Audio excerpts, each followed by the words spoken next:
দেখেন দর্শক, সামনে যে ট্রেনটি দেখছেন এই ট্রেনটি ভারত থেকে বাংলাদেশের বেনাপোল স্থলবন্দরে এসেছে এই ট্রাক্টরগুলো নিয়ে। এই ট্রেনের ভিতরে কিন্তু এই ট্রাক্টরগুলো ছিল।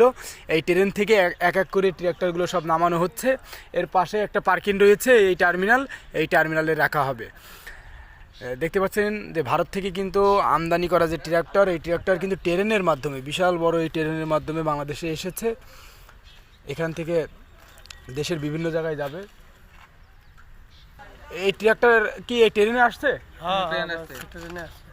এই ট্রেনে মেলা গাড়ি ধরে, অনেক ধরে। আগে তো দেখতাম যে রাস্তাতে চালাইন, তো এখন এই ট্রেনে আনার কারণ কি? মানে খরচ বাঁচে নাকি? খরচ বেশি হচ্ছে, মানে অল্প খরচে ট্রেনের মধ্যে করে আনা যায়।